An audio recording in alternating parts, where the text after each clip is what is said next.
नमस्कार। प्रादेशिक समाचार के साथ मैं तादु याजो। मुख्यमंत्री पेमा खांडू गुरुवार को बमदिला में राज्य और राष्ट्र की सेवा के 2 अरुणाचल स्काउट्स के 10 साल पूरे होने के समारोह में शामिल हुए। उन्होंने भारतीय सेना में अरुणाचल प्रदेश के ध्वजवाहक के रूप में बटालियन की सराहना की। श्री खांडू ने कहा कि उनके दिवंगत पिता दोरजी खांडू की बड़ी संख्या में भारतीय सेना में शामिल होने के लिए पूर्वोत्तर के युवाओं, विशेष रूप से अरुणाचल प्रदेश के युवाओं को सुविधा प्रदान करने का सपना पूरा हुआ। वाइब्रेंट विलेज प्रोग्राम के तहत सीमा के सभी गांवों को बदलने के लिए खांडू ने इसके सफल कार्यान्वयन में भारतीय सेना और केंद्रीय सशस्त्र अर्धसैनिक बलों का सहयोग मांगा।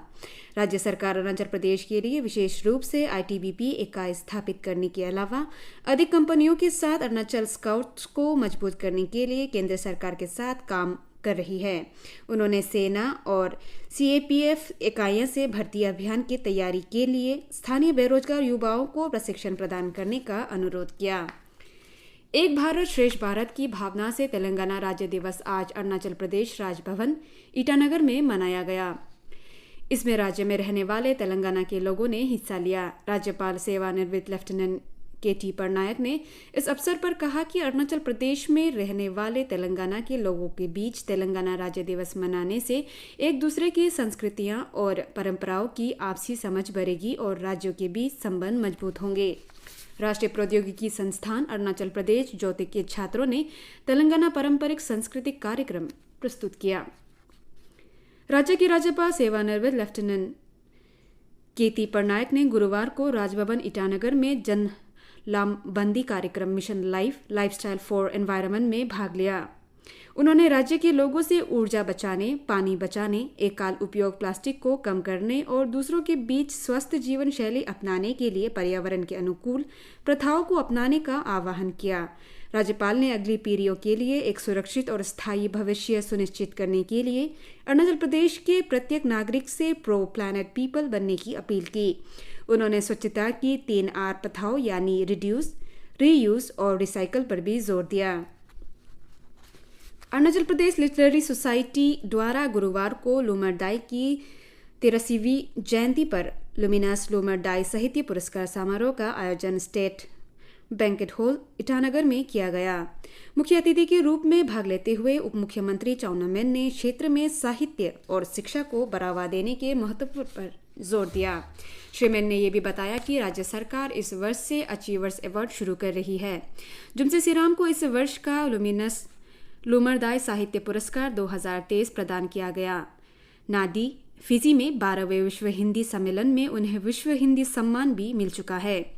समारोह में प्रवास वॉल्यूम 6 का नवीनतम संस्करण 2023 सहित 3 अन्य पुस्तकों का विमोचन भी किया गया। संघ लोक सेवा आयोग के विज्ञापन दिनांक 20/5/2023 के अनुसार संविदा के आधार पर संयुक्त सचिव, निदेशक, उप सचिव स्तर के 20 पदों के विरुद्ध आवेदन हेतु आवेदन आमंत्रित किए जाते हैं।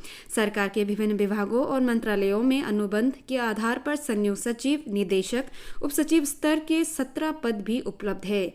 3 संयुक्त सचिवों और 14 निदेशकों, उप सचिवों को पार्श्व भर्ती के माध्यम में शामिल किया जाएगा। इच्छुक उम्मीदवार 3 जून 2023 से 3 जुलाई 2023 तक आवेदन कर सकते हैं। उम्मीदवारों के लिए विस्तृत विज्ञापन और निर्देश 3 जून 2023 को आयोग की वेबसाइट पर अपलोड किए जाएंगे। असम के सिलचर में असम केंद्रीय विश्वविद्यालय बांग्लादेश के 4 विश्वविद्यालयों के साथ सहयोग से शैक्षिक और अनुसंधान गतिविधियां आयोजित करेगा।